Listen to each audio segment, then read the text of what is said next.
मैं मां हूं, धरती मां। तपस्या का अर्थ है किसी उद्देश्य के लिए कष्ट सहना। तपस्या निज कल्याण का साधन है। तपस्या ईश्वर से स्वयं को जोड़ने का एक ढंग है। तपस्या जीवन और मन को स्वच्छ और पवित्र रखने की क्रिया है। तपस्या पूजा, आराधना, ईश्वर को धन्यवाद देने के ढंग है। परंतु यदि तपस्या का उद्देश्य किसी का विनाश चाहना हो, तब का लक्ष्य यह हो कि स्वयं को लाभ हो ना हो पर दूसरे की हानि अवश्य हो, तो फिर तपस्या पर भी और उसके उद्देश्य पर भी प्रश्न चिन्ह लग जाता है। एक की तपस्या दूसरे का दुख बन जाए तो यह तपस्या का अपमान है। इसीलिए जब हिरण्यकशिपु ने ब्रह्मा की तपस्या केवल इस उद्देश्य से आरंभ की कि उसे श्री विष्णु से प्रतिशोध लेना है, तो मैं सोच में पड़ गई, क्या इस तपस्या से कोई लाभ होगा? परंतु अब जब हिरण्यकशिपु ने यह तपस्या आरंभ ही कर दी है, तो देखना यह है कि उसका तप क्या रंग लाता है। ओम ब्रह्मदेवाय नमः। ओम प्रजापतये नमः। ओम ब्रह्मदेवाय नमः। ओम प्रजापतये नमः। ओम ब्रह्मदेवाय नमः। ओम प्रजापतये नमः। ओम ब्रह्मदेवाय नमः। ओम प्रजापतये नमः।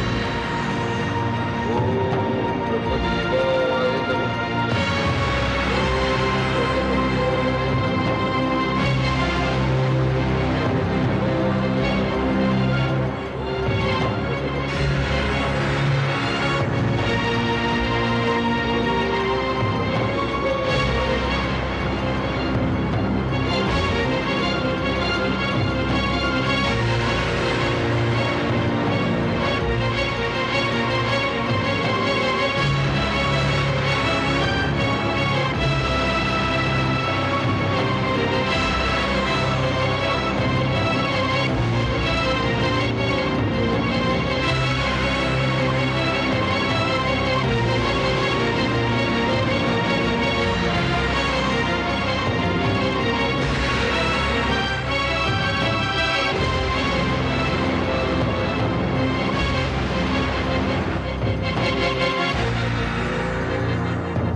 शिष्य। आज्ञा गुरुदेव। यज्ञशाला में अग्नि प्रज्वलित करो। जो आज्ञा गुरुदेव।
इस बार तुम्हारी एक ना चलेगी देवराज।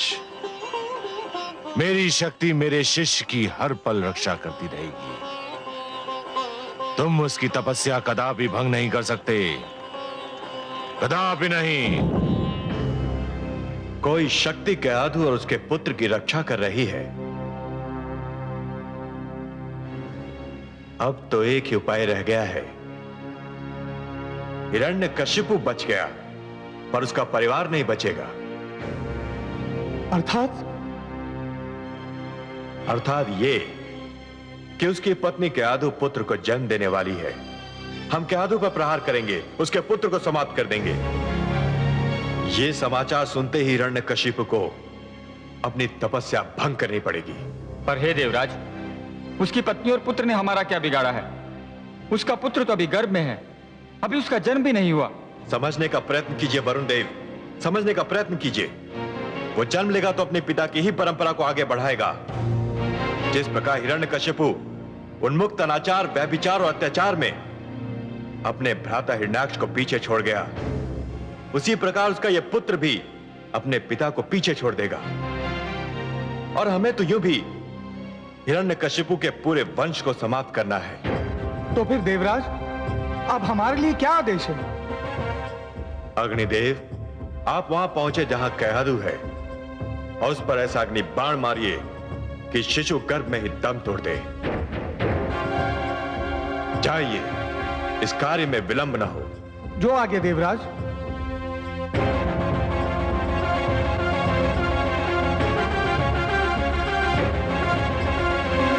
हे कमल नयन, ये तो बड़ा अनर्थ हो रहा है। माना कि असुर हिरण्यकशिपु मानसिक संतुलन खो बैठा है।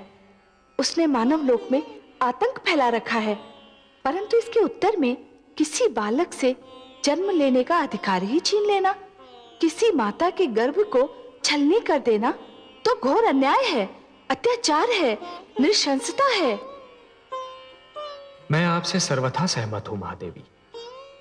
अत्याचार का उत्तर अत्याचार से देना बिल्कुल वैसा ही है जैसे अग्नि को अग्नि से बुझाने का प्रयास करना।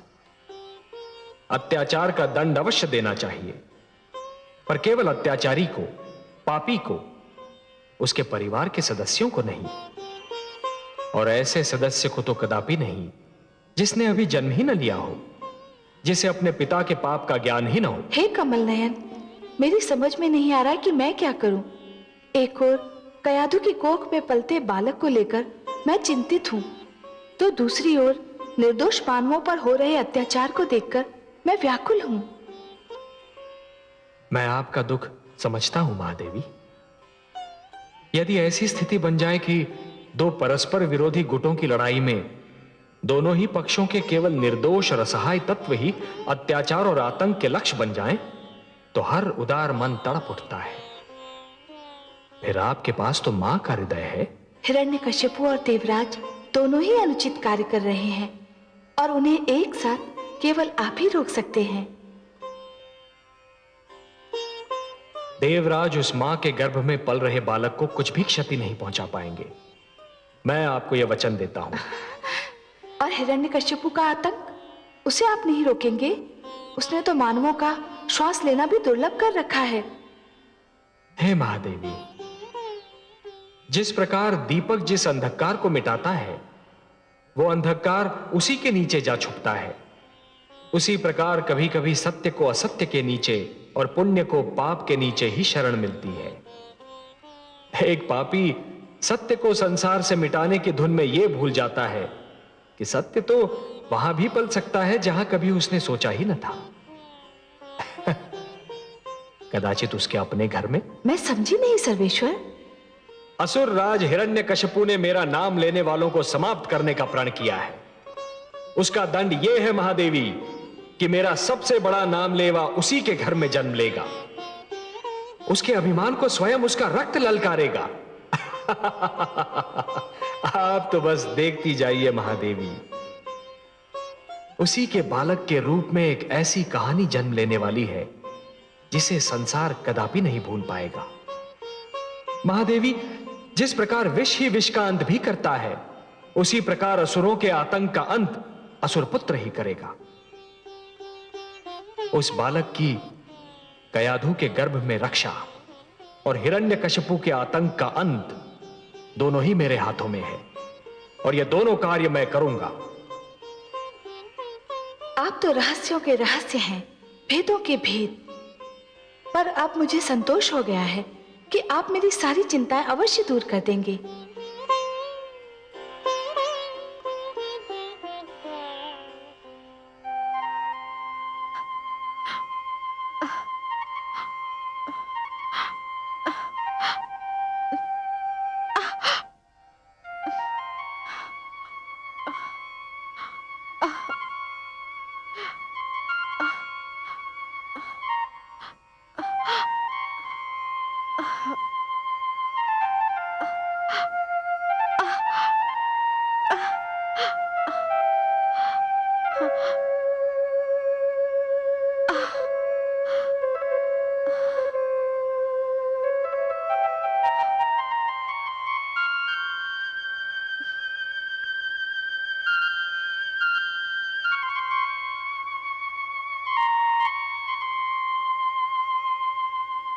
कैसी हो वधुरानी?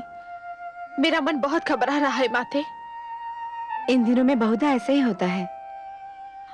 मां बनने वाली हर स्त्री यही चाहती है कि ऐसे समय में उसका पति उसके पास हो, उसके साथ हो। परंतु माता, क्या असुरराज का मुझे इस अवस्था में छोड़कर जाना इतना आवश्यक था? क्या वे कुछ समय रुक नहीं सकते थे? इच्छा तो मेरी भी यही थी कि इस समय हिरण्यकशिपु तुम्हारे पास होता, परंतु होने को कौन रोक सकता है वधुरानी?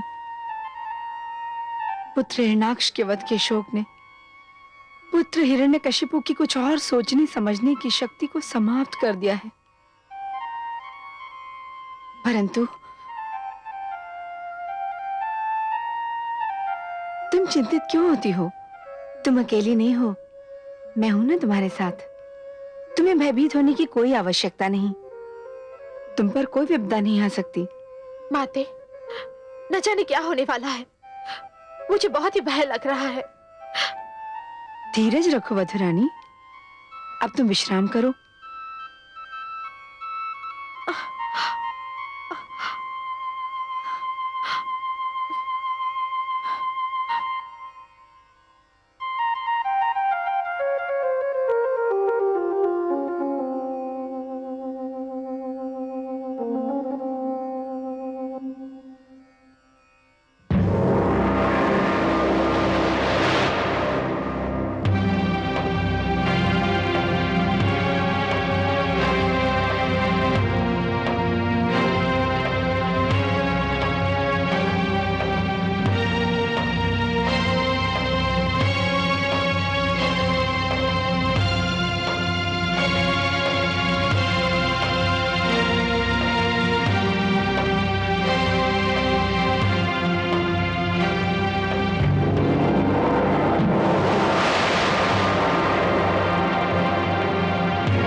आप असफल हो गए और कयादू के गर्भ में पलते बालक का अंत नहीं हुआ, ये तो बड़ा शुभ समाचार है।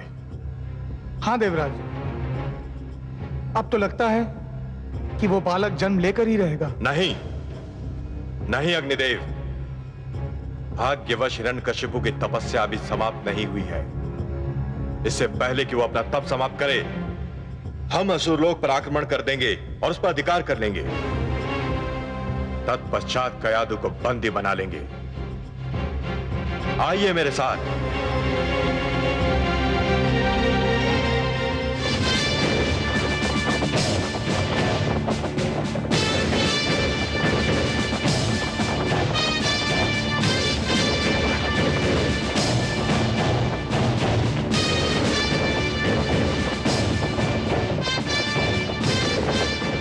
सारथी रथ रोको।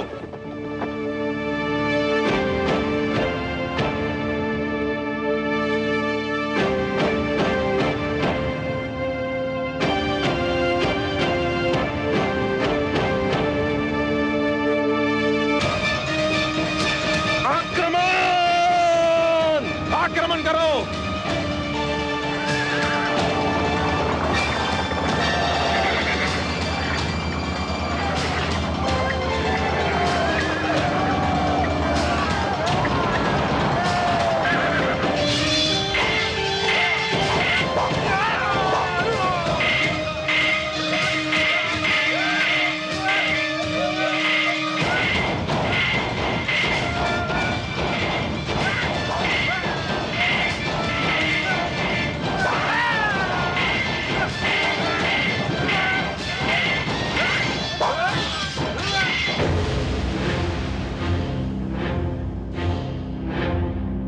रुक जाओ, ये महारानी कयादू का कक्ष है। बिना आज्ञा यहां कोई भी प्रवेश नहीं कर सकता।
हट जाओ मेरे सामने से सेनापति विडाल।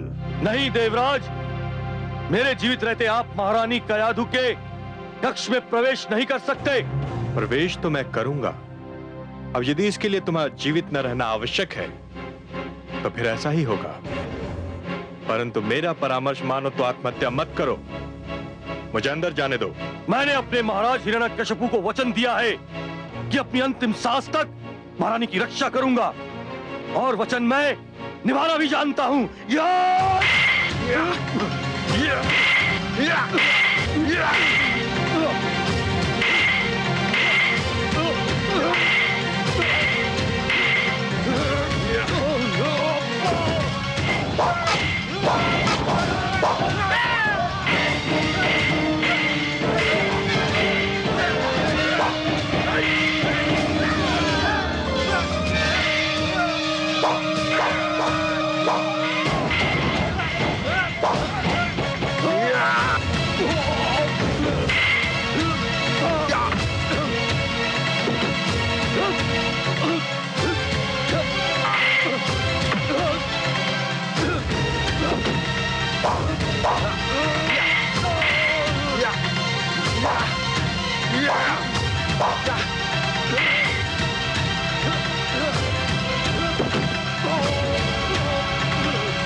वैज्ञानिकों,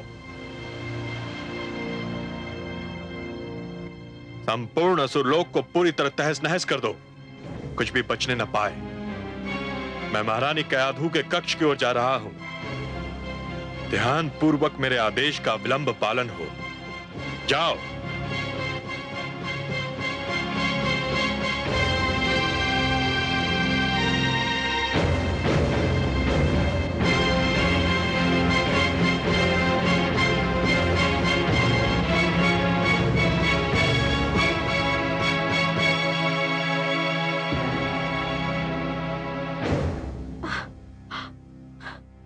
क्या है? क्या चाहते हैं आप देवराज? देवी, मेरी विनती है कि आप मेरे संग चली चलें। नहीं, मैं कहीं नहीं जा सकती। जानते नहीं, मैं मां बनने वाली हूं। जानता हूं देवी, इसीलिए तो कह रहा हूं कि आपको मेरे साथ देवलोक चलना होगा। नहीं, मैं अपने पति का घर छोड़कर नहीं जाऊंगी। मुझे मेरी स्थिति पर छोड़ दीजिए। देवी, मैं नहीं चाहता कि बल का प्रयोग करूं। आप मेरा अपहरण करेंगे देवराज? एक ऐसी नारी का अपहरण जिसके गर्भ में संतान पल रही है? यदि आप मेरी विनती को यही नाम देना चाहें तो मुझे कोई आपत्ति नहीं, पर चलना तो होगा आपको। मुझ पर दया करे देवराज, आप तो देवता है। यदि आप भी ऐसा दुष्कर्म करेंगे तो संसार का क्या होगा? मैं तुमको इसलिए ले जाना चाहता हूं कि तुम जिसको जन्म देने वाली हो वो भेड़िए का शिशु है। भेड़िए का शिशु भी भेड़िया होता है। चलो। नहीं, नहीं। चलो।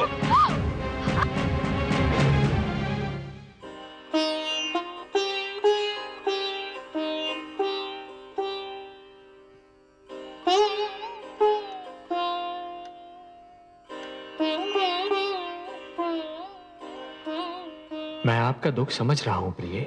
मुझे देवराज से ये आशा न थी। एक अबला से ये व्यवहार, और अबला भी वो जो मां बनने वाली है। मैं स्वयं भी बहुत दुखी हूं प्रिय, बहुत दुखी।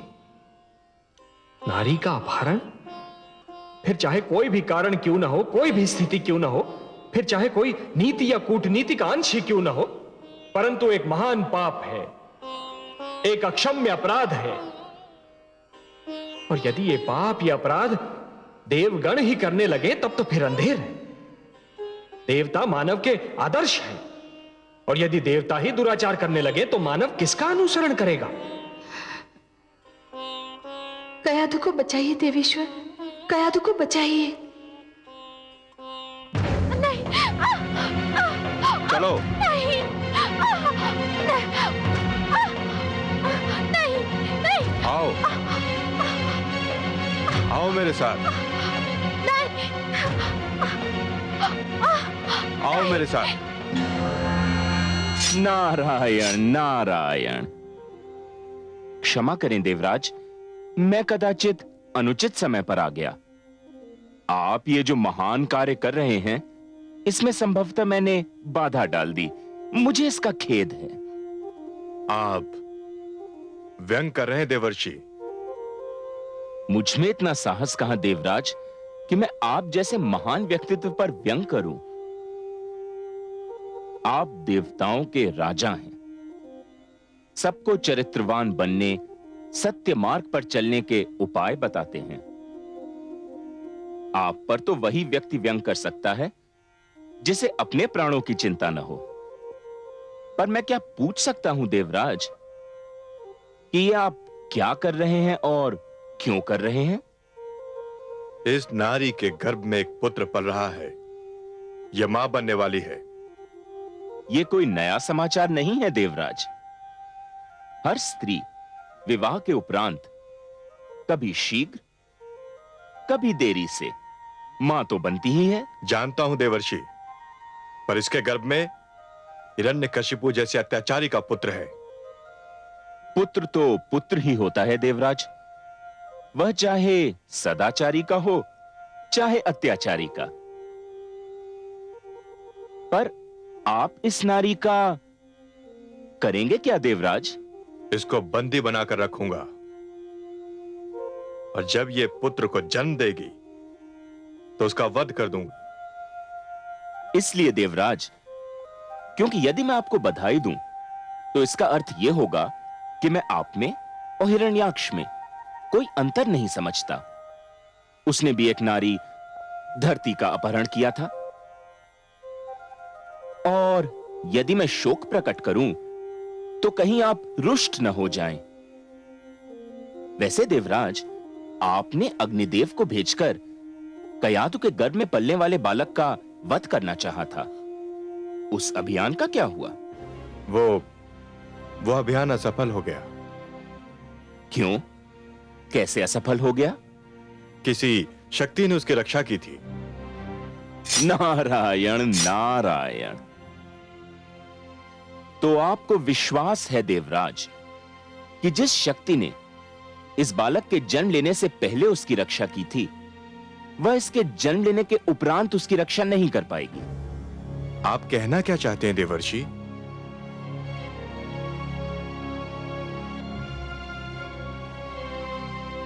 कुछ नहीं, इतना ही कि जिस शक्ति ने अब तक इस बालक की रक्षा की, उस शक्ति का अवश्य कोई उद्देश्य रहा होगा।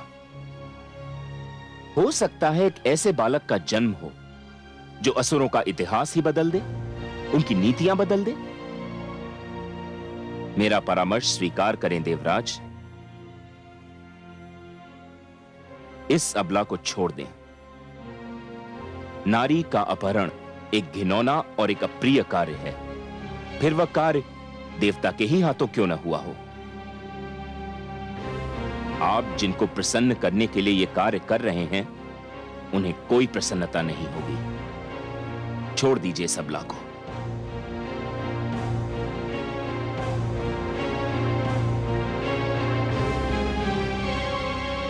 कदाचित आप ठीक कह रहे हैं देवर्षि।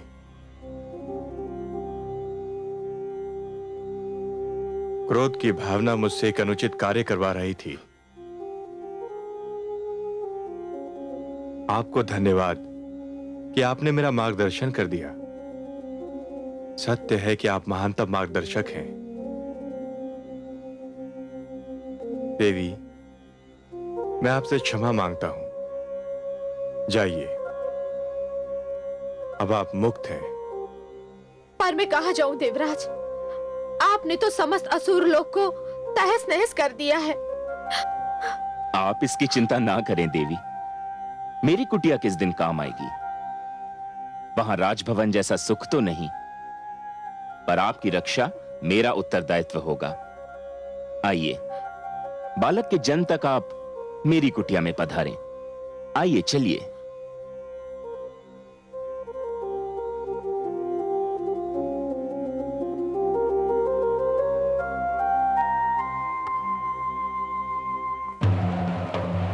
ओम ब्रह्मदेवाय नमः।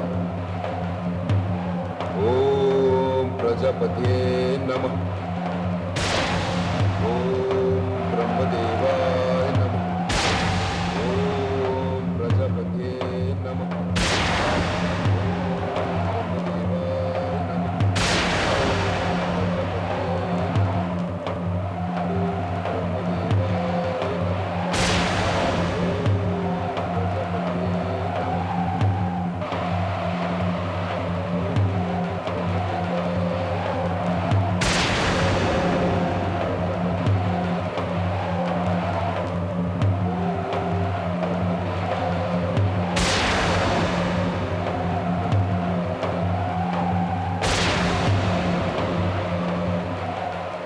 हिरण्यकशिपु मुझे पुकार रहा है। मैं क्या करूं? जाऊं या न जाऊं? नहीं जाता हूं तो मुझ पर दोष लगेगा कि मैं अपने भक्तों की पुकार नहीं सुनता। चाहूं तो वो जाने मुझसे क्या वरदान मांगे। मैं भली भांति जानता हूं वो मुझसे जो भी मांगेगा उसका प्रयोग देवताओं के विरुद्ध ही करेगा, पर मैं उसकी अनसुनी भी तो नहीं कर सकता।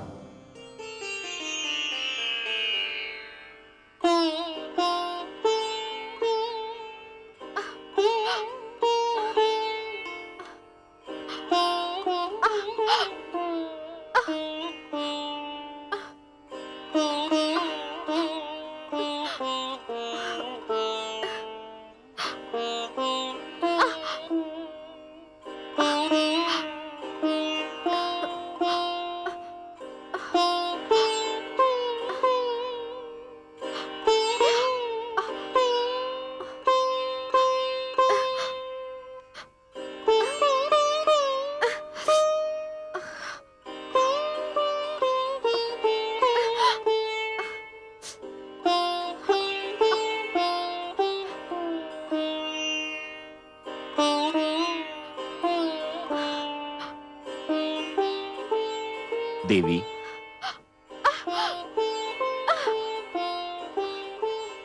देवी ये दूध पी लें और कुछ फल ग्रहण कर लें। नहीं देवर्षि, मेरा मन कुछ भी खाने पीने को नहीं कर रहा है। देवी, मैं जानता हूं कि आप जिस अवस्था में हैं, उस अवस्था में हर स्त्री यही चाहती है कि वो अपने घर पर हो, अपनों के साथ हो। पर आप मेरी इस कुटिया को अपना ही घर समझें और मुझे भी अपना ही समझिए। ये दूध पी लीजिए। धन्यवाद देवर्षि, आपने मुझे बचाकर और मुझे यहाँ लाकर मुझ पर जो उपकार किया है उसे मैं कभी नहीं भुला पाऊंगी। परंतु वास्तव में मुझे भूख नहीं लग रही है। मैं जानता हूं देवी, आप जिस अवस्था में हैं उसमें बहुता भूख मर जाती है, किंतु गर्भवती स्त्री को अपने स्वास्थ्य का ध्यान रखना चाहिए। इस अवस्था में आहार केवल स्त्री के लिए नहीं होता है, ये आहार उसके गर्भ में पल रहे शिशु के लिए भी होता है। ये उन दोनों को शक्ति देता है, बल देता है। लीजिए देवी, पहले आप ये दूध पी लें और फिर फल ग्रहण कर लें।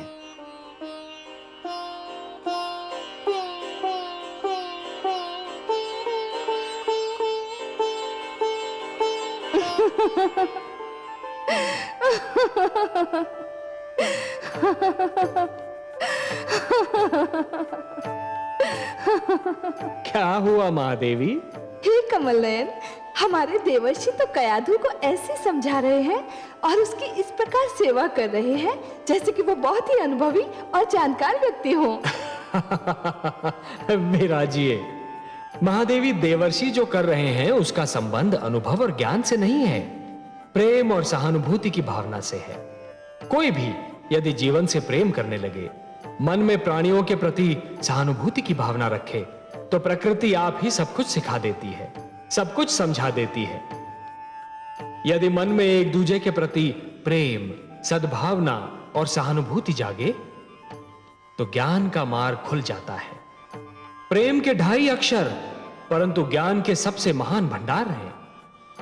मुझे ये आश्चर्य हो रहा है कि देवर्षि ये सब जानते हैं कि गर्भावस्था नारी के जीवन की वो अवस्था है जिसमें उसे सदैव अच्छा बोलना चाहिए, अच्छा सोचना चाहिए, अच्छा आहार ग्रहण करना चाहिए और अच्छी वस्तुओं का ध्यान करना चाहिए। इस अवस्था में ये सब बातें नितांत आवश्यक है। ये तो वो जानते ही हैं, पर कुछ और भी जानते हैं। और क्या जानते हैं देवर्षि? देवर्षि ये जानते हैं कि गर्भावस्था में नारी के गर्भ में पल रहा शिशु जीवित और सचेत होता है। माता जो देखती है, जो सुनती है, शिशु उससे अवगत रहता है, प्रभावित होता है। तभी तो देवर्षि उसे सुंदर सुंदर बातें कह रहे हैं। देखिए ना महादेवी, देवर्षि उसे क्या कह रहे हैं। मैंने बालक ध्रुव को समझाने की बहुत चेष्टा करी, किंतु वह भी नारायण के दर्शन का हठ करता रहा और वह दर्शन करके ही माना। आप तो बड़ी मनमोहक बातें करते हैं देवर्षि। देवी, माता लक्ष्मी भी यही कहती हैं कि मैं बड़ा बातूनी हूं, किंतु आपसे अपनी सबसे मनमोहक बात तो मैंने अभी तक नहीं कही। सुनिएगा। अवश्य सुनूंगी। आपकी तो एक एक बात मेरे कानों से होकर मेरे मन में उतर जाती है। क्या है आपकी सबसे मनमोहक बात? देवी, अपनी बात जो मुझे सबसे मनमोहक, सबसे प्रिय और सबसे सुंदर लगती है, वो हैं बस ये 4 शब्द। ओम नमो भगवते वासुदेवाय। ओम नमो भगवते वासुदेवाय। ओम नमो भगवते वासुदेवाय। ओम नमो भगवते वासुदेवाय। ओम नमो भगवते वासुदेवाय। ओम